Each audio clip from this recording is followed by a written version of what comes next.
Welcome to Blue and Burgundy, everyone, your local football channel for Cowboys and Washington fans. I spent about a week or so working on a video about Washington's QB situation. I was working on it for so long because it would have been my first video, and I just wanted to do it right. By the end, I said that my first choice for next season was Russell Wilson. Then today happened, and all of that was ruined.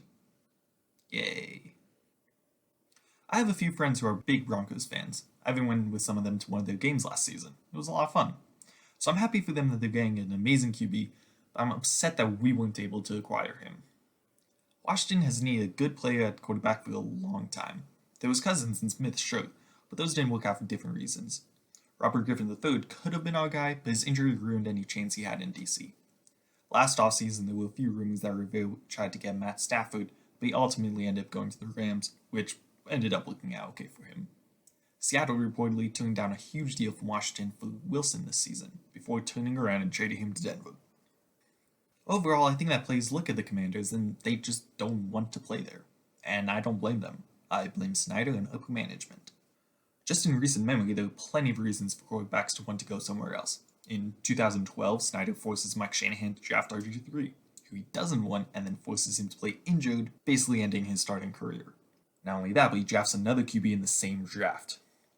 Kirk Cousins ends up taking over for a few seasons, but he can never take the team very far, in my opinion, thanks to Jay Gruden. He gets franchise tagged twice before finally leaving in free agency. We then trade for Alex Smith. Now, I love Smith. The first jersey I ever got was Smith's. However, we gave him a contract when we weren't willing to give Cousins one. Keep in mind that Alex is 4 years older than Kirk and never really showed they had that much higher of a ceiling than him. It does not make sense. Of course, Smith gets injured, and the whole season falls apart. Smith's injury was serious enough that he wasn't able to come back the next season. Okay, nothing to worry about, just take the damage and either start your backup for the season or maybe sign a journeyman for cheap. The season may be lost, but you can still build up the team and be ready for when Smith does come back. Or you can draft a QB in the first round. And then also sign Case Keenum. That works. I don't want to get too far into the whole Dwayne Haskins situation, but suffice to say he was a huge bust that was only drafted because Snyder liked him, despite the coaching staff objecting. So then Smith comes back, most amazing comeback story ever, went from almost losing his leg and possibly his life to winning football games in the NFL. Apparently Washington didn't want him. He, quote, threw a wrench in their plans. Yeah, he turned the season around and got the team to the playoffs, but then ended up retiring because management didn't want to bring him back. Maybe he would have retired anyway, but the front office sure made that decision easier. Never mind that he was the only quarterback in the last 20 years to lead the team with a winning record.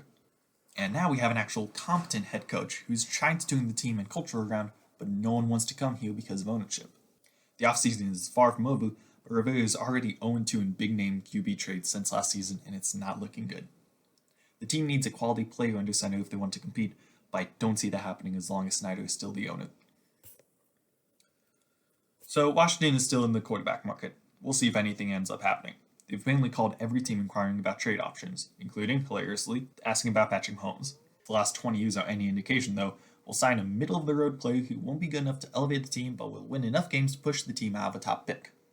It's absolutely frustrating. Anyway, it's a long time before the season starts, and I'm always hopeful that whatever happens helps the team. We could name Andy Dalton as our starter next season, and yeah, I'd take plenty of shots at that. But at the end of the day, I'm going to be cheering for whoever's on the team.